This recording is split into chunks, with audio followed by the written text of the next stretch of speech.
Gang, I've been talking about True Hemp Science full spectrum CBD oils and how they've reduced my anxiety and helped me get better sleep for the last few months. I've also talked about the full spectrum CBD balms that relieve my hand pain and made playing guitar and piano much easier. Well, today, gang, I'm going to tell you about True Hemp Science organic gummies made with full spectrum hemp oil. These delicious organic vegan gummies contain 50 milligrams of CBD and 1.5 milligrams of THC per serving. I had the black cherry flavor, and they are totally delicious. As I said, gang, I got great sleep. I felt totally relaxed. These things are absolutely fantastic. Get over to truehempscience.com and order yours today and start feeling more relaxed and sleeping better today. Now, gang, How Did I Get Here is partnered with True Hemp Science to bring you a very special gift. Use code HDIGH at checkout, and with your purchase of $65 or over, get 296 milligrams of the number 81 distillate oil, which is great for rest and relaxation and sleep. Well, I told you about this one from the very beginning. That's right, gang. Go to truehempscience.com/HDIGH. Order some of these gummies. Get it going. Also, if you live in Austin, you can find them at their brick and mortar store in Austin at the corner of South First and Mary, right by the Soup Peddler. That's truehempscience.com. Get in there. Get more relaxed. Feel better. Get better sleep with True Hemp Science. Let's get down. And you may ask yourself, well, how did I get here?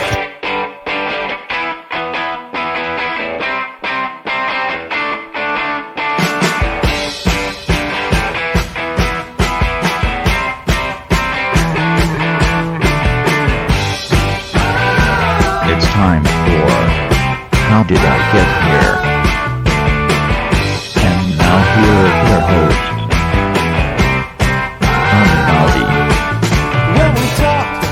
All right. Hello, I'm Johnny. I'm your host. Welcome to the show.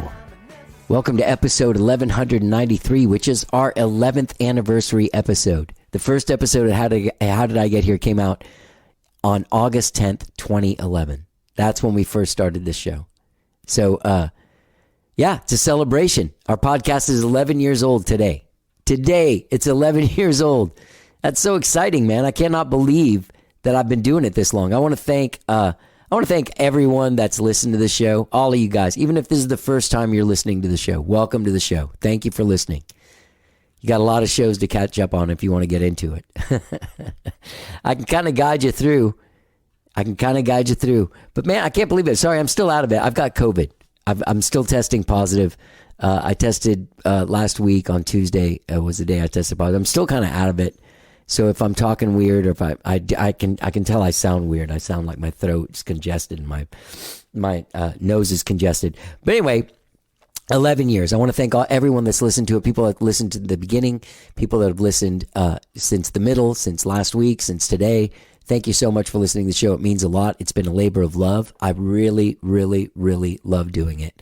I've gotten so much out of it. I've had all these amazing conversations. Even like Monday's episode with Heath Allen. You know, I've gotten a lot of response from that show. And just like some of the stuff that we covered. Heath Allen isn't a well-known musician, like a guy whose name rolls off everyone's tongue. He's a guy in the background he's just out there doing the work. He's out there sweating for you guys. You know? But anyway, we went off into some real personal stuff. I mean, it went on a couple of hours. Might have been a little long, but people really got something out of it. They really connected with the stuff that we were talking about. And that's what I started out to do with this podcast, was not to just promote people's careers or albums, but to promote people's lives themselves, and for the audience to be able to really connect with whoever it is I'm talking to. So it's been a great 11 years. You know what I miss? I miss doing live shows. I'm going to start bringing those back, I think. I don't know, now that I have COVID and everyone's getting it. Maybe now is not the best time. Every time last year I tried to do it, and then the Delta came around. Then the Omicron came around at the beginning of the year. I was going to start doing these on-site ones. I'd been talking to a couple of record stores. I don't know. We'll see what happens. I miss the live ones, but I still enjoy talking one-on-one. Not a huge fan of the Zoom, but I'm glad we have it to be able to talk to great people that we've gotten to talk to over the last year, like fucking Styx. Remember that one? That was great. G-Love from G-Love and Special Sauce. Remember that one? That one was great. There have been some great ones over the last year. There have been some great ones over the last years. So anyway, if you're new to the show, welcome. My name's Johnny. I'm a musician from Austin, Texas. I started this podcast 11 years. The first episode came out 11 years ago today. And I've been doing it ever since. I talk to all kinds of musicians and all kinds of artists. And today is no different. Now, gang, when I started the show, when I first had the idea to start a podcast, when I first was listening to podcasts, I had a girlfriend that I lived with named Jessi Clayton, who's an amazing, amazing artist, an amazing human being. And we lived together. And she was here from the time when I was like, I think I want to do this. Then I'm listening to podcasts all the time. Then I'm asking her, you know how like when you decide you're going to do something, you're thinking about it all the time. So basically like from January of 2011 until I put the first episode out in August of 2011, I was just obsessing over trying to do this podcast. And this lovely woman was there with me the whole time, supporting me, cheering me on, telling me my dumb ideas were dumb, my good ideas were good. And then when I started the podcast, she was here. You know, we'd clean up the place together before someone came over, you know, do all the stuff that you do before you have someone over at your house. So yeah, she was here for that. And then she went to Ohio. That's where her family's from. For an extended sort of Christmas vacation. And very sadly, when her brother left the family, the weeks with the family, he died of an accidental gunshot wound. And that was a really, really sad, earth-shattering thing for Jessi and her whole family, as you can imagine. Her baby brother, you know, they lost him, and her family is so tight, you know, so connected. But also there was a lot of dysfunction going on. And during that time, Jessi was taking a lot of Adderall. And her family was kind of branching out into some different, like Vicodin kind of things. All of her family was medicating in a way that was starting to seem like they were clouded and not being able to be clear. So through their grief, through their mourning, Jessi searched high and low for some kind of solace, something that she could grab onto. And she did. She found meditation. She found yoga. She found what people might find as like new age stuff. You know what I mean? Like, yeah, new age stuff, right? Some people might be like, oh, that's kooky. But it's worked for Jessi, and it's worked for her whole family. Everyone's gotten off of drugs. Everyone is living clearly. Everyone is getting along on a level that they've never been able to before. And she's kind of viewed her brother's death as a chance for her family to come together and live a life that is better than just being drugged all the time. So really an amazing conversation. And what I was going to say about that is that, you know, we set out, I asked Jessi to come over. And talk to me about I saw her at a show. We were talking about how it's coming up on 11 years. And I was like, oh, you should come over and maybe do 10 minutes or 15 minutes. And we can talk about how I started the podcast. And that's it. You can go. But when she came, we started talking, and I gave her the option. If you want to feel like talking, we get into something, you know, keep on talking. We'll just do a whole episode. But if not, you know, you can just do 10 minutes. Well, we started talking about all this stuff, about all this healing stuff and all this trauma stuff, because Jessi was there with me. I didn't say this. During 2011, when we lived together, was my mom's trial for my mom's murder. And I was on 48 Hours, and Jessi was there for me every step of all that stuff. She's even in the episode of 48 Hours with me. And so we connected a lot on that trauma stuff. So here's the deal. We started talking, and as it went on, it started getting more real and more personal. And we just talked and had a conversation. And to be honest, that's what I always wanted. How did I get here to be? You know, maybe you want to come on here and talk about your record or your big show coming up or whatever, or a tour. But really what people want to know about is who you are, what you've been through, and how you got where you are today. And that's a conversation that I have with my dear, dear friend, Jessi Clayton. I can't, having that conversation really warmed my heart. And it reminded me, you know, when you go through a breakup, there's a distance that comes and happens. And I was very sad when Jessi and I broke up, because I felt like there was a way that we could make this work, but there really wasn't. I knew, you know, deep down inside that there wasn't on that level. But that was a long time ago. That was back in 2012. It was 10 years ago, over 10 years ago. And now we're at a place where we can hang out and connect, and we are there because we've been there for each other through some really dark times, and we made it through some really dark times, some heavy times, some times that people don't normally go through, but you have someone there with you during that time. So I'm really grateful for that, and I'm glad that we reconnected, and I'm glad that we get to talk, and we get to go to the dog park every once in a while with our dogs. And now that I don't have COVID, maybe we can go out and do something fun at some point. But yeah. So after 11 years, sorry, I'm just kind of drifting off in my COVID brain. I hope all of that stuff made sense. You know, I'm very grateful for the last 11 years. This show has really opened up a lot of different doors that I didn't think would be open. Not only in business and stuff, but just personally, like some doors within myself. And I love doing it, and I'm going to continue to do it. And I want to thank everybody that's listened to it. I want to thank everyone that's come on, all the managers and publicists and everything. And I want to thank Jessi Clayton for being there when it started and helping me out so much and being a part of this and coming back and telling her story and her family story. I miss her family, you know. Her family is really wonderful people. Her sister lives here with her twin sister. Anyway, Jessi and I have an amazing conversation about the podcast a little bit, but mostly about life and getting through trauma and getting to a place where you're happy every day. All right? The song you're going to hear before Jessi talks and after we talk is a song that I wrote called Among the Swells and Tides, and I recorded it a long time ago when Jessi and I were living together, and she sings the part on there. So I thought it'd be nice to play it on here. So here's a song you've never heard as well. So without further ado, this is me and my dear friend Jessi Clayton talking about life. Welcome to 11 years of How Did I Get Here? Let's get down.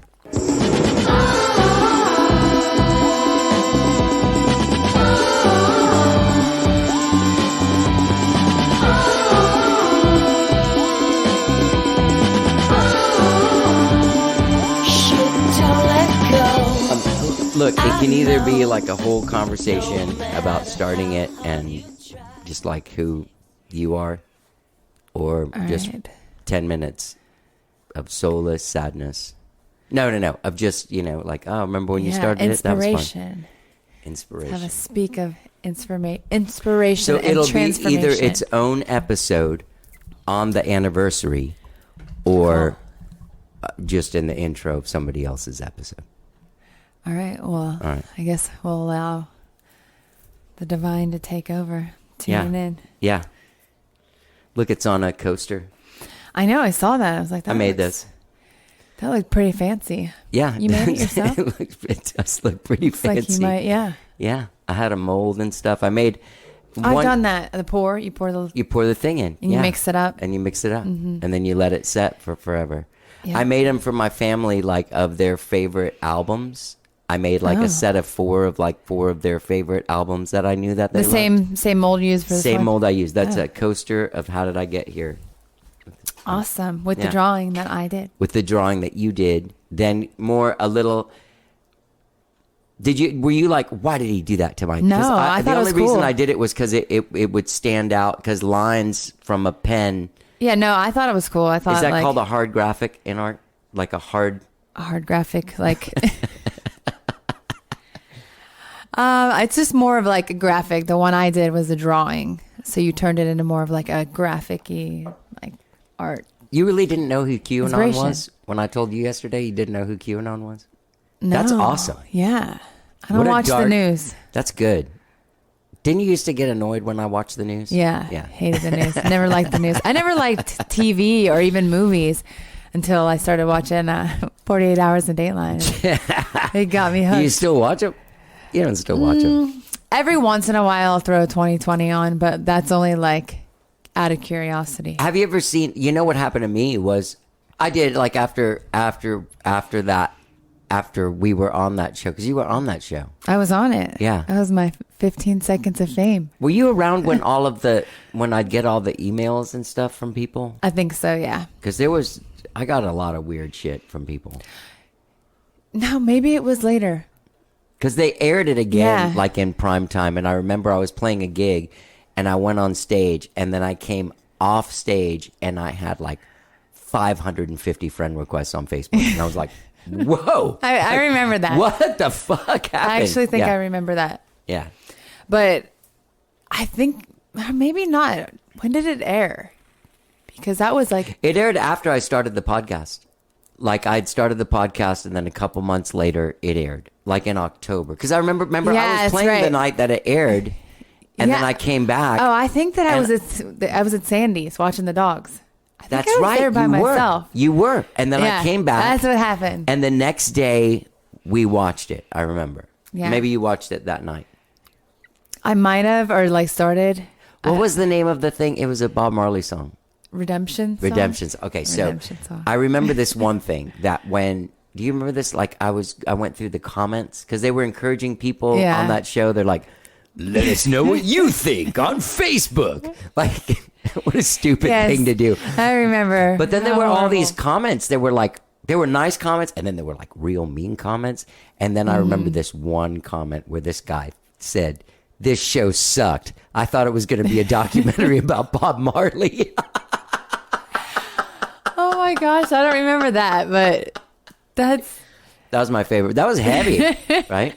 And do you remember this? Look, here's another thing because did you ever see the something about Pam or who's about Pam? Okay, so the producer of that one, remember that lady that we went to dinner with and then we went to Houston with from Dateline? I think so. Yes. Do you remember? Okay, so I remember. I can't think of what she looks like, but I can't remember what she looks like either. Okay, but I know remember you're her talking name. about. Okay, so she's the producer of that episode of What About Pam, who when Pam goes around and starts telling people that she works for Dateline, she says she's that lady. So what happened was, for the people listening, I'm sorry to go into this. No, this is Are you cool? Yeah. Okay. You want to come over and talk to me for 5 minutes, and then it's going to be like 6:30 tonight, and we're going to be like, and then remember that dude?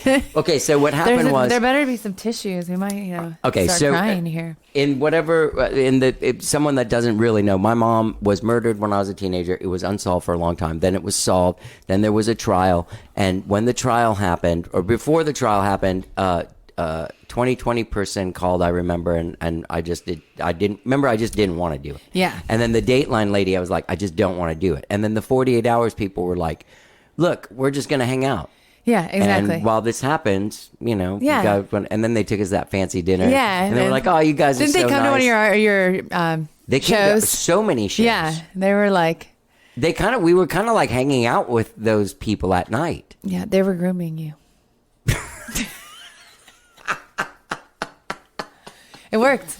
Well, I always thought... They were cool, though. That's what I was going to say. And I think... Good energy. Right. Good people. I think the other thing, too, was in their world of going and doing these shows, they don't normally, like, hook up with somebody that's, like, in a rock band that, like, has, fun stuff to do. And so they did kind of, like... I felt like they were kind of like, oh, cool. Yeah. Like, we got an episode with, like, cool people we can just hang out with. Exactly.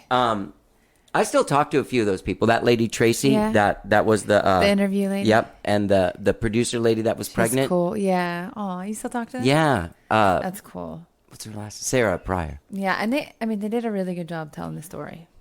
They did. Yeah, they did the best job they could in 42 minutes. Yeah. But anyway, so back to this Dateline lady. Right, so we said we went to Houston with her. She took us to a fancy dinner or something, and then we didn't hear from her. And I was just like, no. Yeah. And then what happened was after the trial and all that stuff, we went to the dinner with the 48 Hours people, and they were like, hey, did you do this? And then Detective Walsh was like, you should do this. Mm-hmm. And then I said yes. And then somehow she found out. And I can't, in my memory, it's that next morning. But do you remember she called at 7 in the morning and was like, you fucking dick.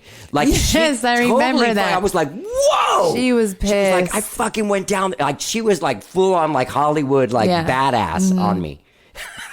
Yeah, like they're fighting over your story, and she tried. That was mean though. Would you call someone and like never? Also, like my mom had just died. Yeah, not just died, but I just gone through that. You just had to relive it. She didn't basically. give a fuck, dude. She was like, no, you took my scoop away. Yeah, exactly. She's like, this is a good story. Fuck you. Am I allowed to swear on here? Yeah. Okay. We just did a whole cussing thing. That's fun. Okay. Yeah. Cool. So, all right. So we were talking earlier about when I started the podcast. So in your recollection, in my thing, I learned about those podcasts when you were in Ohio and I was at Christmas. This is what I'll tell you. I was listening at that time on my iPod to like Fresh Air and stuff like that on iPod and to some different news shows. Weren't you listening to Mark Maron too? Not yet. I didn't know about it yet. And it was my cousin Eric at Christmas that was like, hey, you, like, I was like, oh yeah, I've been listening to like Fresh Air on this podcast. And he's like, people make original podcasts. And I was like, what do you mean? And he explained it to me. And then he showed me Mark Maron and maybe a couple other ones. And I started listening to them. And then I remember I went to Ohio.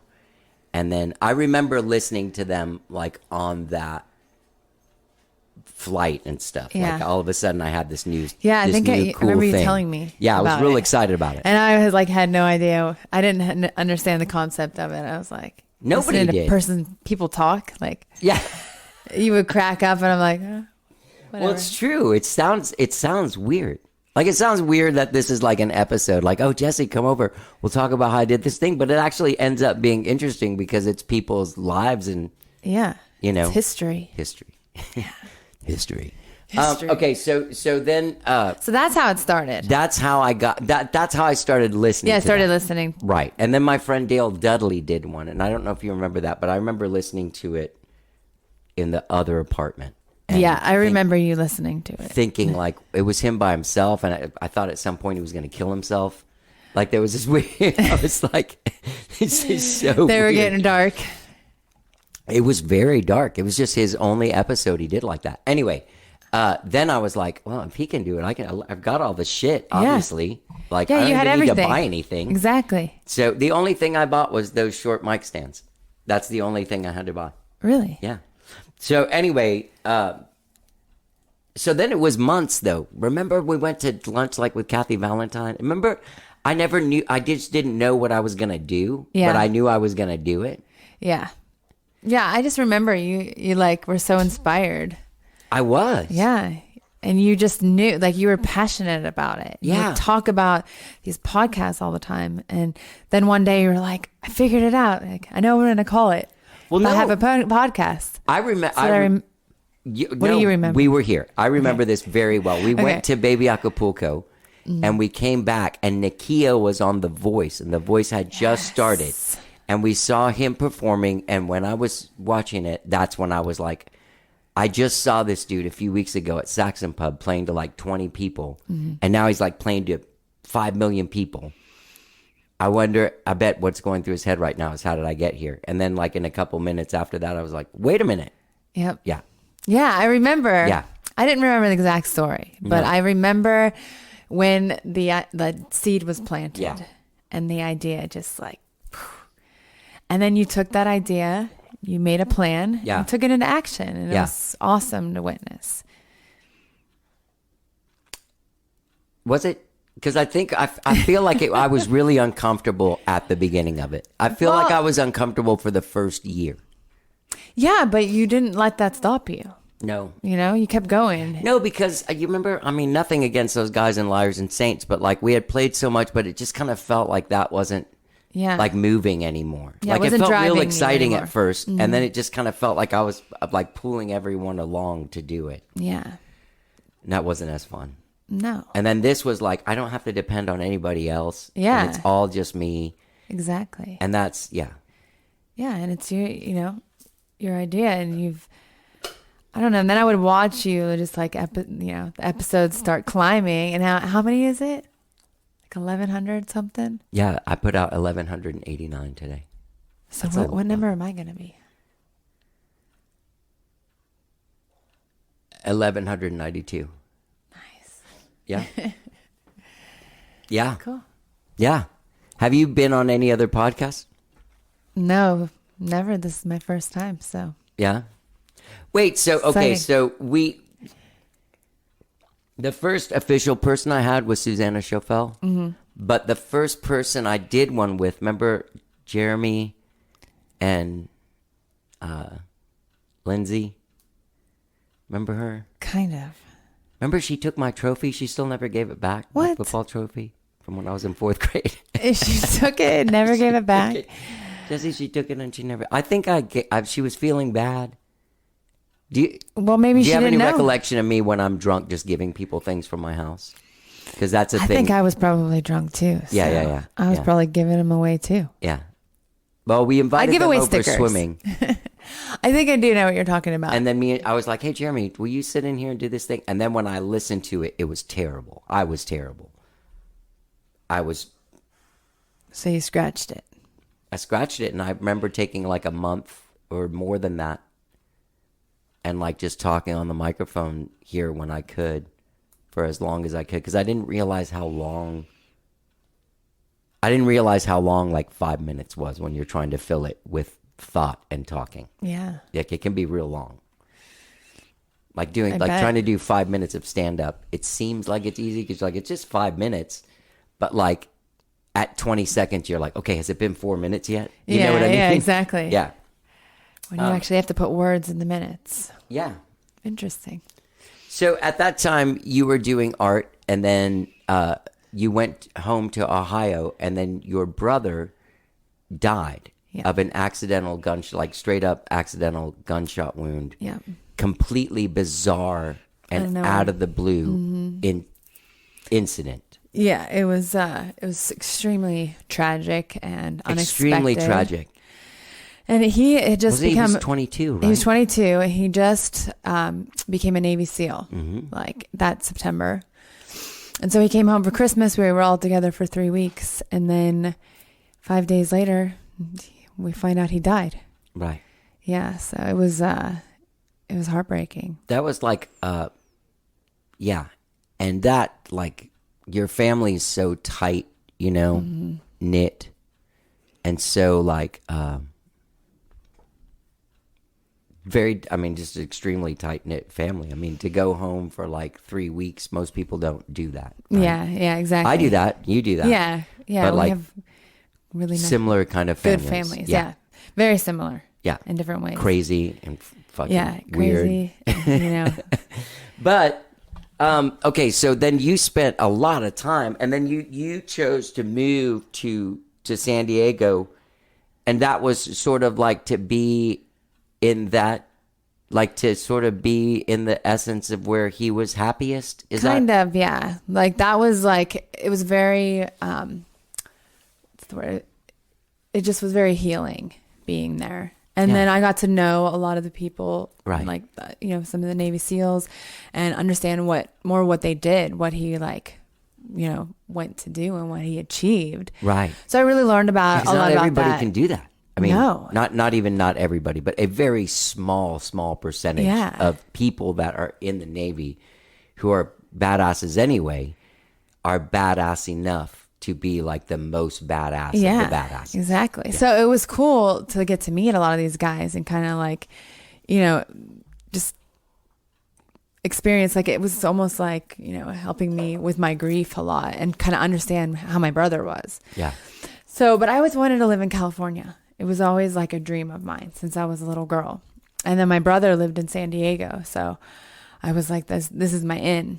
And then my twin sister, Jenna, moved there. Right. And I actually had an art show, remember? I had an art show there. Yeah. In San Diego. And and then shortly after that, I moved there. And it completely changed my life. Like, just, I don't know. It's so beautiful and healing there. And it had just such good energy. Yeah. And I started doing a lot of yoga and just meditation. And that changed your life. That changed my life. Yeah. And I was inspired by, there was just certain people that I met in the beginning of like my transition to California. They would tell me about certain things or certain people. Like this woman told me about Abraham Hicks, who this woman channels these entities named Abraham. And so anyway, I started watching these videos and it started making sense. She would always talk about getting on this, like, this vortex, which, Of energy? Yeah, of energy, like high vibrational vortex. So I would be like, well, how do you get in the vortex? I just knew there's like, other Right. ways of like living from this. And then I discovered meditation. And that's all part of your healing from My brother's death. Yeah. And really, they say sometimes the worst things that happen to you could be the best things. And after my brother died, my whole family, we started meditating, and we're just like, we all live at this higher like vibration. We all live very harmoniously with one another, and we connect, and we were all on pharmaceutical medication for a long time. Yeah. Every single one of my family members, like my mom, my dad, Yeah. my sisters, and none of us take pills anymore. I It's remember awesome. having a shoulder issue when I was there, and your mom gave me a Vicodin, and Yeah. then she goes, "Do you swallow it?" And I was like, "Yeah." And she goes, "No, you got to chew it up. It works a lot better and faster She that way." said I was like, "Wow, that's intense." Yeah, that was like my old mom, and now my new mom, she meditates, and she's just like, Yeah. she's nice and happy, and yeah. So, and I think that we were all open to this stuff because my brother died, because we had a tragedy. Because you're trying to find a way to stop the pain. Yeah, exactly. We're trying to just, like, and that pain, like, it doesn't go away. It's always there. You just get stronger, and you Right. just learn how to deal with it, or just to live a new life. Yeah. You know what? When I've ever talked to somebody in sort of, and they're like, "How did you?" And I'm always like, "It's not so much that you. It doesn't go away. You learn to live with it, and you learn to live around it. Yeah. Like you learn to sort of like, hey, I'm not going to let this get to me today. Exactly. I got some stuff I got to do. Well, yeah. I'll cry all day tomorrow. Yeah, exactly. Right. And there are those moments still that you just like cry because it's just It's sad. It hits Yeah. a part of your soul. Like it's the deepest pain that you could feel. Right. Like it's just. And I remember one time you told me, you were like, "Yeah, well, my mom died, and that's my deepest pain, but it's no different from whatever I had experienced that was my pain." And I never understood that because But I now was you like, do. yeah, well, I was like, no, that's yours is way worse than mine. But like, you're right. It doesn't matter what you've gone through. It's still the worst thing It's that ever still happened. the worst thing ever Yeah. happened to you, and it still hurts. It's similar. Yeah. Yeah. But yeah, it was crazy. Well, there's something else you told me too. That. Oh yeah, I remember you're like, I'm sick of that. The eyes people give me the sad, like, feel sorry for you eyes, or like, hey, hate Oh, when people God. feel sorry for me. And I remember thinking, why? Like they don't understand. So of course it's probably a good thing they feel sorry for you. No, I know exactly They what cock you their head mean. and they go like, "Oh, Jessi, I'm so sorry." she's sad." Yeah, well, and- it's sad. It's you don't want that like Yeah. to be people's reaction when they see you. Exactly. There are people who probably haven't seen me since my brother died, which has been 10 and a half years Right. now. That if they haven't seen me, they'll just look at me like, "I'm so sorry." But actually, like, my brother, he is around me. Like, he sends me signs all the time. I'll be having a bad day, and then I'll see his license or his like birthday on a license plate. Right. And I know it sounds silly, but it just makes me smile Right. because I know that, Yeah. life is good. Yeah. You know, it's funny. It wasn't until I have two stories I have to tell you, and I want to tell you the healing one, but I should tell you the funny one first. So, as far as like the face people give you, Yeah. Okay, so it was. I think it might have been after the second time they showed it on prime time. It might not have been like right then, but Yeah. I was playing a gig. Remember where my cousin Elena was born in that hospital? It's next to a shopping mall. Yes. Okay, well, that hospital also has a hotel. Really?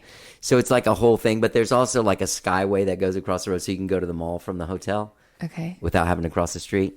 I'm just telling you the ease Yeah. of use there. Yeah. So Skyrocket, a year or something after that, is playing at that hotel for some Christmas or some kind of thing, some kind of party.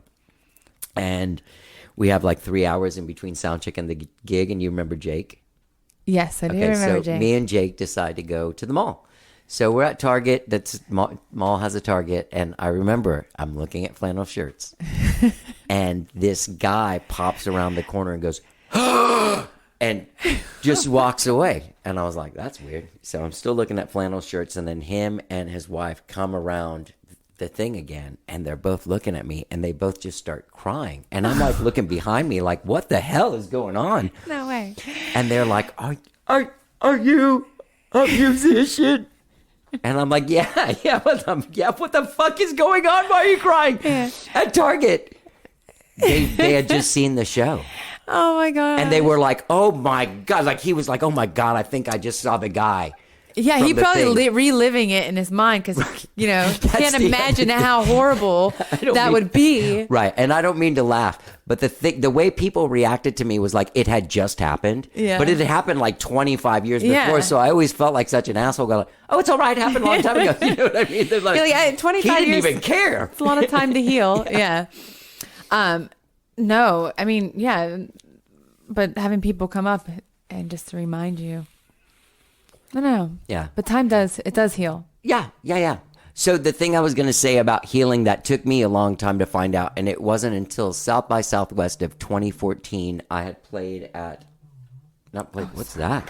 My phone. Oh my gosh, how rude. I was like, what is that?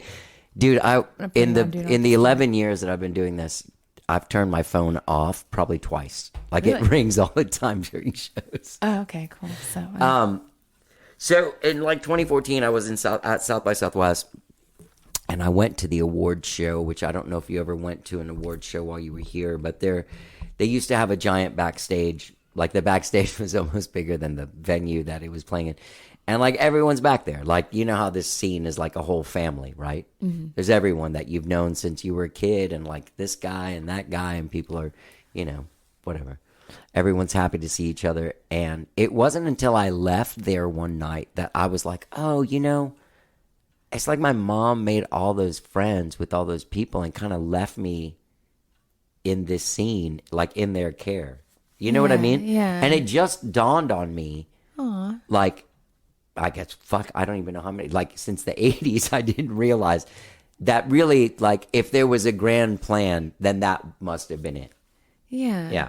That's beautiful. Yeah, because I was hanging out with Hallman and like, you know, all these people that were her friends that Yeah. are my mentors and friends now. Exactly. Yeah. And yeah, that's like what she left you with, a Right. community of people who really truly love you and care about you. And it's almost like a part of your mom is with them. And then Gino's thing, y'all got your own shit together personally, everybody, and then Yeah. as a group to be able to take care of each other and Yeah, it's propel each other truly through it. like miraculous. Just, I don't know, because everything has changed. And, you know, even my mom, she's like come to terms with, you know, that maybe he died to make our life better. You know, like maybe there was a bigger plan. Right. But you think in terms of that, like a bigger plan. You yeah. have like spiritual. I really like Very spiritual. Fucking like honestly, I almost have started having spiritual feelings. Yeah, like you're having a 30 spiritual years awakening. ago, and then like no. You were halfway awake, have, and like, you're this- like you pressed snooze and like never went I was back. halfway awake, and I was totally inspired by everything in my surroundings, and I was like, "There's no plan." But I mean, it takes Yeah. all kinds. Like, I mean, maybe there is a plan, Yes, it takes and all kinds. it's too much for me to try and understand that. That like sometimes your mind refuses to accept something because it's too hard to get your head around it. Yeah, it's if you don't have like the neurocircuitry in your brain to like connect you with understanding that this could change my life or this could be better or whatever, then you just, you know, kind of just something that goes in one ear and out the other. Dude, after we broke up, I almost became a Scientologist. No, Yeah, no way. I'm not joking. Really? I listened to this one interview with Tom Cruise, and like a couple years later, and I was on a plane with Kyle Crusham going somewhere, and I took my earbuds off afterwards, and I said, "Man, I'm gonna look into Scientology when we land." And Kyle goes, "What the fuck were you listening to, man?" Oh my It's like gosh. I was listening to Tom Cruise, and he didn't say a word about it. Just he seemed so happy and comfortable in his skit. I mean, he's also an actor, so he might have been acting like that. Yeah, you don't know. He's a I don't really know. good actor. But it seemed like a good. And then I was trying to figure out, and then I realized like it's the devil. And then I'm like, okay. And the other thing too is then I'm jealous. I am actively jealous of people that have some spiritual roots, some set of beliefs that aren't just like human beliefs, like, hey, don't kill anyone because it's Yeah. really bad, you'll feel terrible, and you'll go to jail. But like, a real foundation in a spiritual side, be it even, super Christian people, but even if they have a real faith, I'm always like, the fuck do you do that? Like, I just You don't. weren't raised in like church. I was. You were? I mean, I wasn't raised like in church. I was raised Catholic, but like then that's so ridiculously I was raised insane. Catholic, and then I like at one point I was like, oh, I'm Buddhist. I didn't even know what that meant, just because I didn't believe Jesus was ever even real. I'm like, God, like I believe in a higher power, but and then now I love Jesus. Not like in a spiritual way, but I believe, like I understand his story more. Right. In my early 20s, I took a lot of acid, read the Bible, and did this cross-country trip where I was in New Mexico for a long time in the desert. And when I say a long time, probably 4 days or something. Yeah. And I was staying in a nice hotel. But I had that was when I had my I was like, okay, if there's God, then that sunset behind those mountains looking like something that somebody came up with in their head, then there is a God. If that's you know what I mean? If I believe in God, it's because of the beauty that I see in the world. Yeah.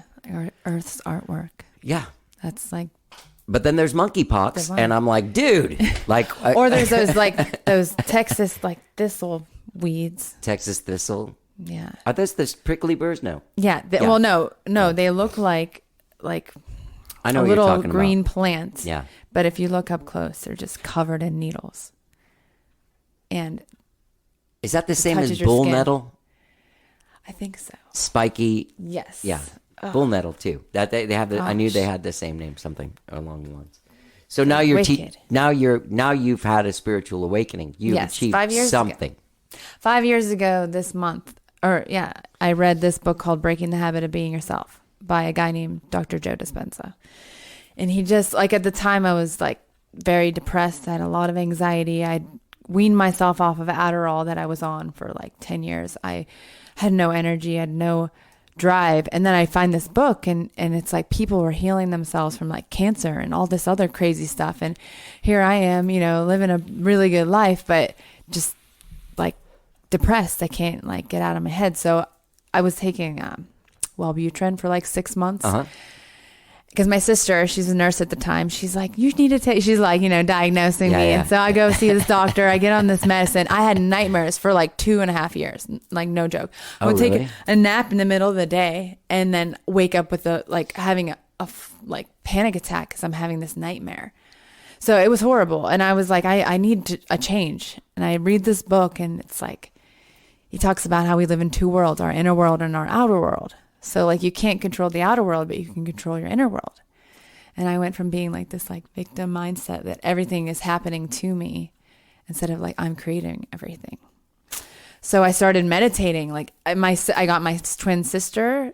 We and her. Yeah. Can I ask you one thing? Because I know that takes work to shift your thought patterns. Oh yeah, lots of work. How long did it take to transition from the time when all of this stuff isn't happening to you to like what you can control to where you were like, okay, or did you start meditating to help yourself make that transition both emotionally and mentally? Yeah, absolutely. And at the time I just started teaching yoga. Right. I was kind of like spiritually connected like through my yoga practice. Okay. But I had always wanted to try meditation. Right. And then I'm reading how people not only heal themselves, but they manifest the life of their dreams and they get off the medicine they're on and they, so I was like, all right, let's do this. And my sister read the book and me and her, we healed our twinship. Like we used to have this like love-hate relationship. Yeah, you remember.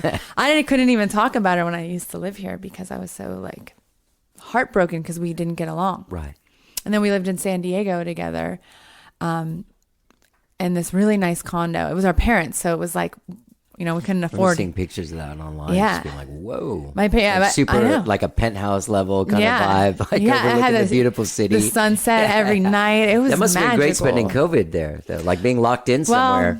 It was, but I had my sister Channing move there, so there was 3 of us sisters in a 2-bedroom 2-bathroom condo, which seemed, big compared to a lot of other people's places in San Right. Diego.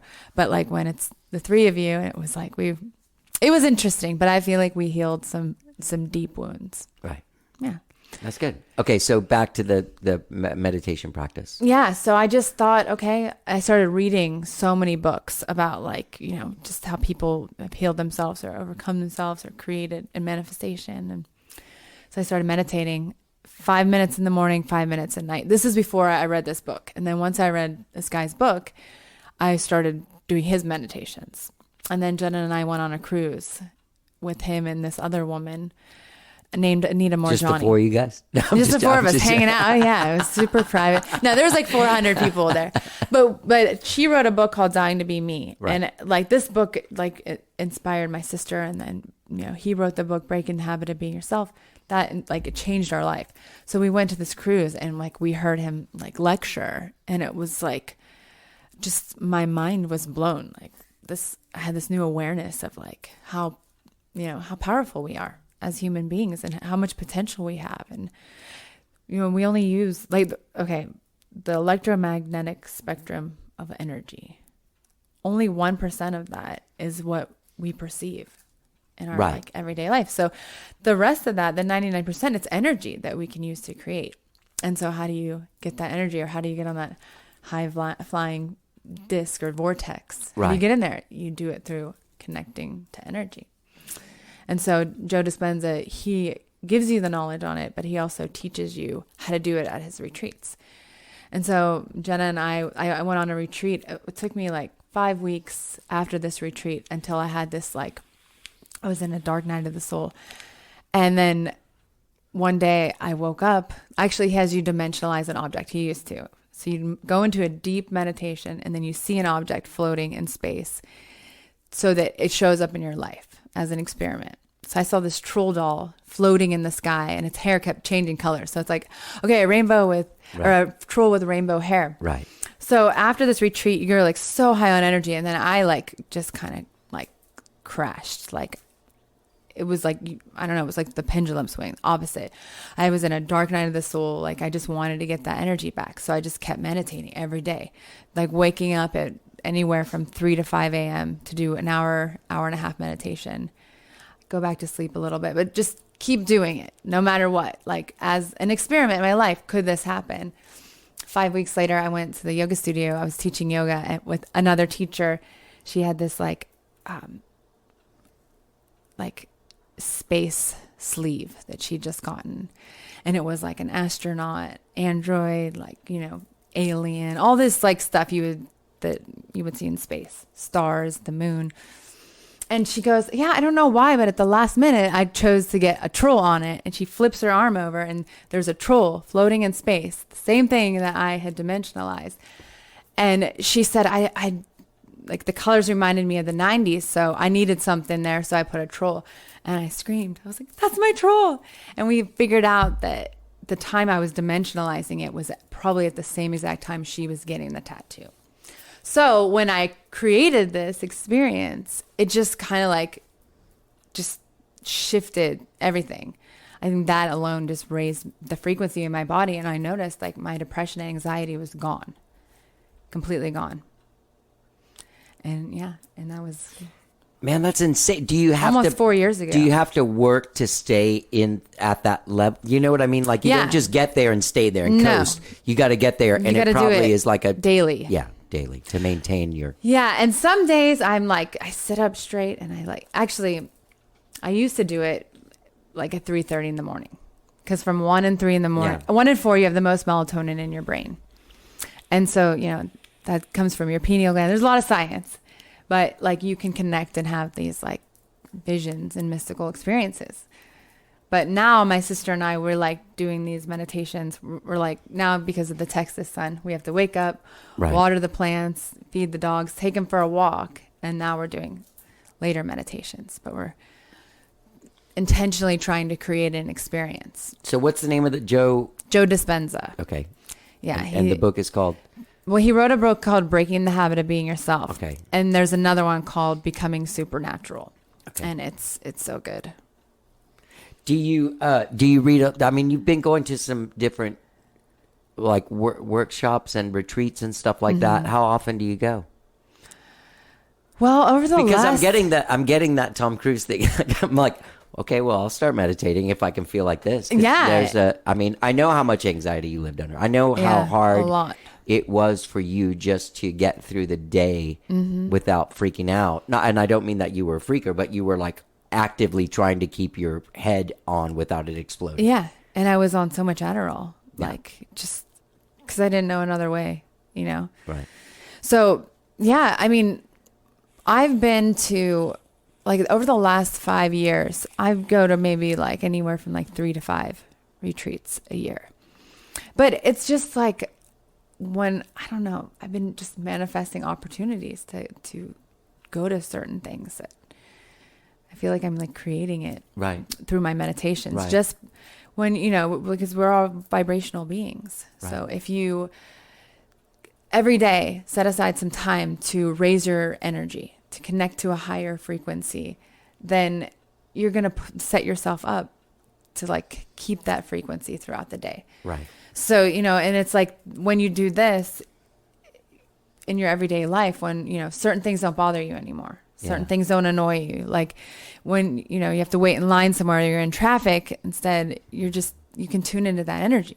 As opposed to get frustrated. As opposed to getting frustrated or like, you know, focusing on your outer world, you Right. can create a state on your inner world. And no matter what happens around you, you're in control. It almost seems like a state of mind based in the serenity prayer. What do you mean? God grant me to accept the things, to change the things I can. Yeah. Accept the So things I can't, cannot, and the yeah. wisdom to know the difference. Like that's Yes. basically the headspace that you live in Yeah. with meditation and a little more. Absolutely. Yeah. Well, at least I try, you know, and obviously there's, you know, times where I get distracted or I go unconscious or, you know, I react, but when I react, I just kind of like, I'm aware of it Right. instead of being like unconsciously anxious or nervous or, Right, you know, right. like I used to be Right. like all the time. I was so unaware of who I was being. Right. So yeah, the more you do the inner work, the more you learn about who you are, and you can just become aware Right. of what you want to change. Yeah. Yeah. Well, I remember too, like you were super into the hot yoga Yeah. when you were here.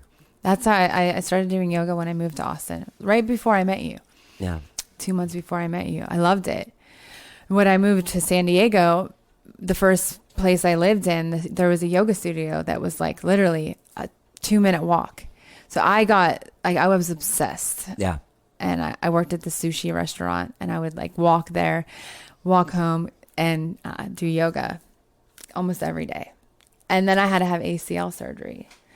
I remember the day before my ACL surgery, I did a headstand for the first time, and I was just like Ecstatic. ecstatic. Yeah. Yeah. I'd always wanted to achieve that. I would think Yeah. I was like 27 at the time. And, you know, I felt like, wow, like I can do this. And then they're like, can't do yoga for 7 weeks. What are you now, like 35? 36. 36? Yeah. And 3/4. I know, crazy. Yeah. But when I met you, you were 42. So I haven't, you know. I was 42. I was about to be 42. Yeah, you're 41. Yeah. Remember 40-year-old Bieber? My character. Oh my God, that's hilarious. I 42 forgot year- about your characters. Yeah, I don't know. It's weird though. I mean, I feel like I've changed a lot since you knew me. But Yeah. A I mean, lot. you really have. You really have. And I see, and it's not just, it's not like a superficial thing. Because a lot of times I notice living here, especially, like there's someone that their shit goes out of control or they're crazy or whatever. And then they move like somewhere and then they come back and visit and they're like, hey, I'm normal now. And you're like, oh, wow. But it's only because you're seeing them for like 30 minutes. Yeah. But they're still fucking out of their tree. The thing that I just from hanging with you, there's a stillness now to you. yeah, Like a, yeah. That's like cool. like a wisdom Yeah. that wasn't there before. Even though I always thought you were definitely easily one of the, it sounds funny, but it's true, easily one of the smartest. I bet your IQ is just insane. Aw. I've always thought that because I've Really? never seen anybody learn shit just so fast. Remember when I remember one time I was like, it was some song And I have trouble like sitting down and concentrating and learning something that I don't really want to learn. It's a chore for me, and I have to really like lay into it. So it was something that had to do with Skyrocket. I can't remember what it was, but I couldn't get it. And I remember you like just getting up and going like, dude, it is this. Like, and you totally showed me what it was. But you're not even like an actual practicing musician. And here's not this at guy all. that makes his living doing it that like, See, I would just watch you. Like, yeah, I don't think you're getting it, man. This is what it is. Yeah, I'm like, no, this is it. And but I remember because you play every instrument. So I was so inspired by you. And when I first moved to Austin, I lived here for 2 years in 2010 That's and it? 11. That's it. Yeah. Just 2 years. And it's coming on my 4th year now that I've been here. But yeah, I was only here for 2 years and everybody I knew played an instrument. So I wanted to play an instrument so bad, but I didn't know which one. Ukulele, man. Yeah. And well, then remember you were like, it was either between the melodica or the ukulele when you got it for my birthday. I was so happy you got me the ukulele because it was so fun. And you taught me that song, You Belong to Me. Uh-huh. I still know it. I still know it. I memorized it. Aw, Yeah. that's awesome. That was super cute. And then I was like obsessed. I would play like 6 hours a day. Aw. So You would. And you would learn all these songs. You teach me songs. yeah. Yeah. It was fun. We would write songs. You write songs. And I wrote, because of you, I learned how to write a song. Yeah. I've only written like 6 in my life, but I bet they're pretty good. Yeah. You learn from me. yeah, exactly. I mean, the kind of obvious that I learned from you, I guess now that I think about it. Is that so? Because I have a friend that I like, Mark Hallman, like when he sings and when you watch him play guitar, you're like, I'm like, oh shit. Like, sorry, buddy, I took all your things. Yeah, you just like turned it into your own flavor. You were inspired by it. That's inspiration is such a beautiful thing. So now you're teaching. You said you might have to have an operation. Are you still able to teach yoga now? Yeah. Okay. Well, I gotta go to. I think a I class. tore my hip. Are you teaching one tomorrow? Yeah, I am. Okay. You should come. I will. What time is it? I teach at noon and 1:30. Oh, perfect. Yeah. I have to pick her up at 7 from Emily. Awesome. Yeah. Yeah, come. It's hot yoga, so it's like being outside, but in a room. Man, I did it when I was married, and when right around the time that the Gaudi album came out, my ex-wife was going to it, and she was like, "Do you want to come to this?" And I was like, "Sure." And I went to it, and I was like, "Whoa, it's amazing." I'm sure I've told you this. But then I was like, I wanted to do it, and I'd missed a day, and it was the same day as a gig, and I was like, I don't know if I should do this hot yoga and then go play a gig. But I did it, and it was the best I had ever. It was the clearest my thing was ever singing. And so I started doing yoga like on gig days and stuff like that. Yeah. Did I ever tell you about the time I went hungover? To yoga? Hot yoga? I've done that before. Not. I ran out. What happened? Oh, it was in this place in Westlake, was the only place like in 2000 that you could find it in Austin. And we went in, and I might have lasted like 4 minutes, but I ran out, and it was like a whole porch area, and I was throwing up on the porch, and throwing up off the porch into like the woods, the green belt. When I turned around, the whole class, like it was glass, they were all looking at me. Oh no, that's horrible. Yeah. It happened to me once where I think I did like 9 Jaeger shots the night before. Ugh, I don't even know how I made it to the yoga class. But yeah, probably about 5 minutes in, I ran out. But luckily there was a back alley, so I didn't turn around. Well, my thought was like, the whole class staring at me. this will get rid of the hangover, like completely. It really does, though. Yeah, but the smell got me. Yeah. 'Cause it's a Like I taught real hot people. I would teach yoga in San Diego on at 10:30 in the morning on Sundays. So 90% of the time I was like, I'd probably had a drink the night before. Right. But I would go in, and if whenever I did drink and I felt like nauseous the next day. Right. I would go in and I'd be like, please don't throw up. And about 20 minutes in, it would just be gone. Yeah. And I'd be fine. Yeah. Sweat it out. But yeah, I sweat it out. But at that point, I was so used to doing hot yoga that Yeah. it was only the one time I threw up. But now I don't drink anymore, so. You think you'll not drink again ever? It's hard to say. Right now, I have no desire to drink. Even though like I really do like mezcal. I was so drunk the other night when I saw you. Yeah, you were. I It was was? awesome. You were drinking for me and Jenna. Yeah. Yeah, I was. Well, you're having a good time. I Let's put wasn't. it that I way. didn't get one drink. I don't know if you saw. They were all coming. Emily kept on popping up, and then she'd smile and go, "It's a double." And then And it was then- so hot, I was drinking them. Yeah. Makes Yeah. sense. It was so hot. But it was really fun. It was so fun. Yeah, I didn't say anything embarrassing, did I? No. Okay, because I did wake up the next day and say, I thought like, oh, I think I totally offended Beth. And then I got a text from Beth at like 6:45 in the morning going like, I'm watching the hearing. Are you watching it? Oh yeah, you were talking about the hearing. Yeah. Was That's I? what I remember. I was pretty excited about it probably. Yeah, I didn't watch it. It's pretty shocking. Did you watch it? I watched it the next day, yeah. I had to watch it Is it twice just 'cause one I trial? didn't understand what was happening. It's is- not a trial. It's a hearing, which is different. So it's not So- like the trial that we experienced. No. It's a no, one-day it's thing. like, no. It's not it was an 8-day. The first part was 8 days. Oh. And it was spread out throughout the summer. And that night was at prime time. They were showing some of it prime time. It was like live. It was live, yeah. Yeah, and I mean, it's pretty interesting. I mean, it's pretty, look, whatever side I think you fall on the political thing, unless you're just totally insane for this dude, because that's what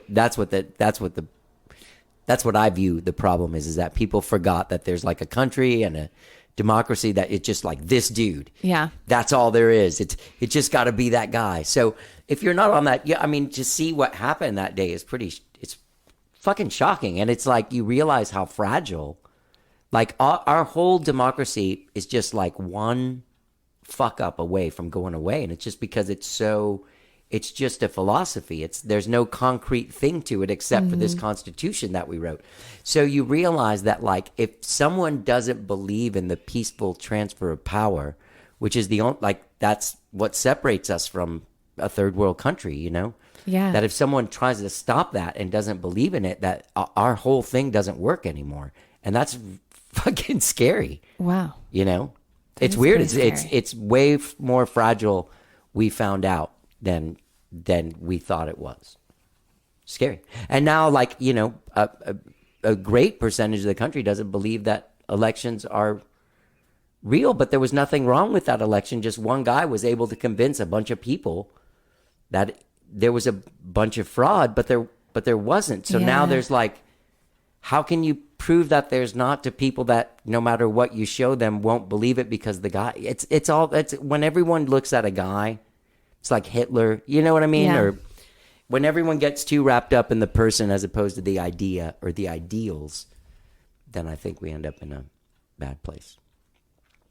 Yeah. So that's what's going on. It's American Government 101 with Johnny. I was thinking about going Thank into you high for school my teaching. the update. Oh, on, you're welcome. I just wanted you on to the know news about the there, hearings. because like I said, So this don't know. last hearing, the reason why it was so interesting is because it focused on what happened for those 3 hours that he didn't say anything and all that stuff was going on. is that the thing with the guy with the horns Yep. and the face paint? Yep. Okay. Who, by the way, crazy look, man. Yeah. I know. is That was the one interesting. thing about it is that it's hard for people. It's hard for me not to view it. I mean, that's a horrific thing, but it was very entertaining too to watch the horn Yeah. guy. Yeah. You know what his big thing was? He smoked weed in there too. That was like one of his big. Did you see? Like, if you watch the footage of it, there's tons of people. Like, as the cameras go by, like people are like, "I'm smoking weed in the Capitol, dude." No way. Yeah. I just remember, I think, saying on like Instagram, picture of that guy. I'm like, what's this all about? Yeah, I forgot what he was the QAnon shaman. QAnon. He was QAnon. That's what my that's what my ex stepmom's following. Yikes. It's pretty exciting. So you're teaching. Do you want to say the place you're teaching, or do you not want to Oh, get I stopped? don't care. I teach at Core Power. Okay. It's on Saturday. I teach a C2, which is like their advanced like sequence. Like I create my own sequence. Okay. At noon, and then HPF, which means hot power fusion, at Okay. 1:30 p.m. Wait, you do back to back? back to back? Yeah. Wow. Are you tired when you get? Because like when I get home Yeah. from a thing like that, I'm tired. But Well, you and did- I like to take the class before mine too. So I take class and then I teach too, and then I if I don't drink enough water, I'm exhausted. yeah, I bet you are. Okay, so what's the place? Core Power. It's Core at Power the Yoga. Monarch Okay. location. What's the Monarch? It's a It's a it's a building. Isn't it right down there? Downtown. Oh, downtown. Yeah, it's downtown. I Okay, think. that's where I've seen it. Yeah, it's funny. The first day that I taught there at that location, because I used to teach at Core Power in San Diego. And the first day I was taking my dogs for a walk around our neighborhood. And then there was this monarch butterfly that we thought was dead. And so me and Jenna both have this monarch, like the monarch butterfly especially. It has a lot of meaning behind it for us. So anyway, we're walking and there's this butterfly that looks like it's dead. And as I get closer, we realize it's like wounded. And we had these butterflies last year that my parents, like, we got the milkweeds and there was eggs on it. So there was one butterfly that was deformed and my dad's like, well, we have to kill it. So Jenna we looked at each other, we're like, we got to kill it. And we're like, I can't kill a butterfly. I can't kill a monarch. So I got closer and I looked at it and I realized that the wings were flipped. So the bottom wing was on top. Oh. So I just like very gently got it and I like fixed it. But then we realized that it was missing a couple feet.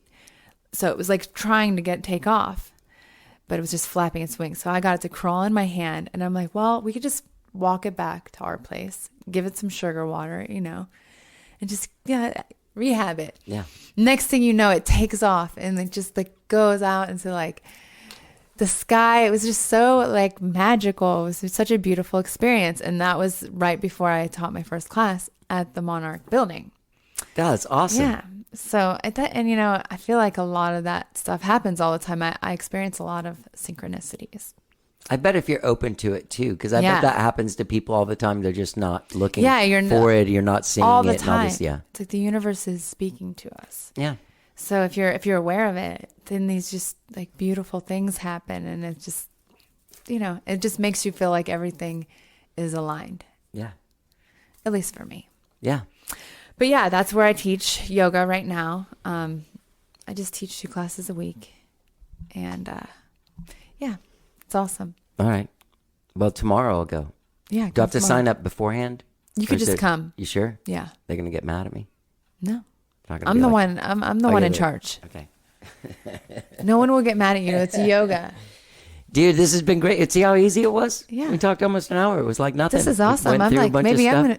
I'll start my own podcast one day. You should. now that And I you know, the funny thing is we could have just talked about the beginning of this thing, but you get into like healing and getting through stuff, and there's someone out there that's like looking for something in their life or some kind of change, and maybe Joe Dispenza is going to open some doors for them. That would be awesome. I tell every person I can about him. Yeah. Because you can transform your life and truly start living consciously. I've seen the it life in you. want. Look at you. Yeah. Yeah.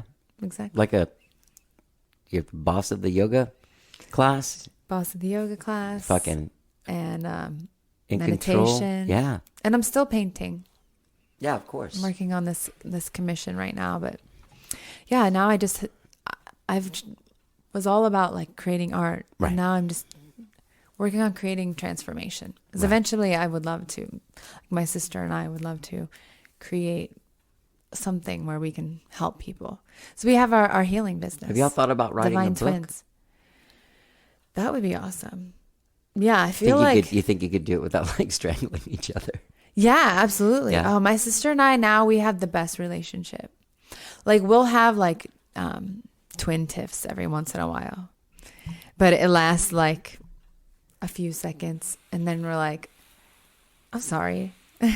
I don't know why That's I good. acted that way. Like, and You it's guys weren't cool. like that before. No. Yeah. It was always pointing the finger, like, it's your fault. Yeah, yeah. Like, you're the reason why. No, but we realized, like, through meditation and this inner work we've been doing, Yeah. that our strengths and weaknesses are opposite. They complement each other. Yeah. Yeah. But for You're the like a longest yin time, and a yang. Yeah. Like, and Yeah. for the first 31 years of our life, though, we saw our flaws in each other. Right. I saw what I wasn't good at. Right, And same thing. So it was like, how you could beat yourself up or be mean to yourself Sure. about things. Yeah. I would take out what I didn't like about myself on my sister, and she would do that to me. And then we would have these like disagreements all the time. And we thought we hated each other, but really we just weren't understanding. each other's point of view. So when we realized like that we can change, we were like, okay, now let's be allies. Like, teach me what you know, I'll teach you what I know. Like, and there's just certain things that we're better at. So now I'm like, she's helped me change so much in my life for the better. It's such a blessing. Awesome. Yeah. Well, dude, I'm really happy for you. Thanks for coming here. Yeah. Do you still have a art page and stuff? Like, well, I have thing? my website with my sister, Divine Twins. DivineTwins.com? Yeah, .com. Okay, I'll go check that out. We make jewelry. All right. And we haven't been posting a lot lately, but we're making these new necklaces. Oh, I like those. Yeah. With their, like, my slogan is more gems, more magic. And over the last 10 years, I've just been so fascinated with gemstones, like, and I've learned so much about their healing properties and their energy, but it's like, it's Earth's art, you know? Yeah, it is. And they're all different and they're all beautiful. So I like to put a bunch of them together on a bracelet or a necklace, and it's got a lot of power. Yeah. Well, before we go, I'm going to say I'm very happy for you. I'm very proud of you. Johnny. And I love you very much. I'm very happy that you're here and up the street. Yeah, we live so can close. do dog stuff and go walking and shit and go to your yoga class. The other thing is, thank you so much for encouraging me and helping me start this podcast 11 years ago. Absolutely. And I'm so proud of you. Thank you. I knew you could That's do what it. I was fishing for. No, I'm just kidding. Well, I knew you could do it, and you did, and you proved me right. So, all right. Thank you for that. Well, thank you for believing in me. Yeah. All right. And I still do. All right. All right. No matter how hard you All right, gang. That's a wrap on episode 1193. That song that you heard, I forgot to say it in the intro, but that's me and Jessi. That's Jessi singing on there. Anyway, I forgot to say anything. I'm sorry, I got COVID brain. Dude, that was Jessi Clayton. What a great conversation. You can find out more about the work that she does with her sister Jenna, with the jewels and with the gems, precious gems and everything at DivineTwins.com. And you can find Jessi's artwork at Jessi Clayton official artwork page on Facebook. All right? Great conversation. Great reconnecting with her. I'm glad that we're back in each other's lives. Glad that we got a lot in the bank, man. It's good not to just throw that away. It's good to be friends. All right. I want to thank everyone for the last 11 years. Okay. Thank you so much. I've enjoyed it so much. And hey, listen, man, if you're not subscribed to this fucking podcast by now, subscribe to it, man. Follow us, like the thing, give it the stars, give it a rating, share it with your friends. Follow us on Facebook. Where How Did I Get Here? You can follow me on Instagram. I'm at Johnny Gowdy. On Twitter, I'm also at Johnny Gowdy. Get involved, man. Share the show. Let people know what you're doing. Buy the products. If you need some CBD, go to True Hemp Science, man. They got it going on. All right. Hey, look, I've talked enough. This is a song I never released called Among the Swells and Tides, featuring Jessi Clayton singing on there. I can't sing.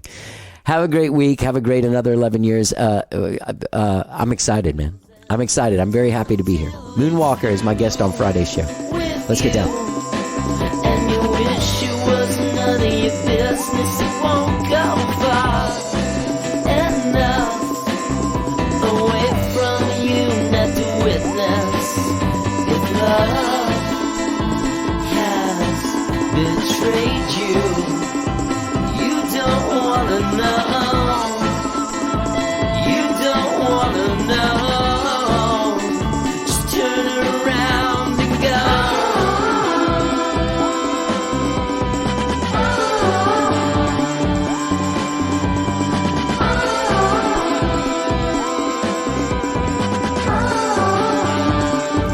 He'll come unglued, it's true, and it won't stop till he's found it, and then you'll break and shake, 'cause you can't get your head around it. There'll come a day he'll stray and say sorry 'cause he couldn't stay. You don't pretend you're friends. You wish you would just go away. If love has betrayed you, you don't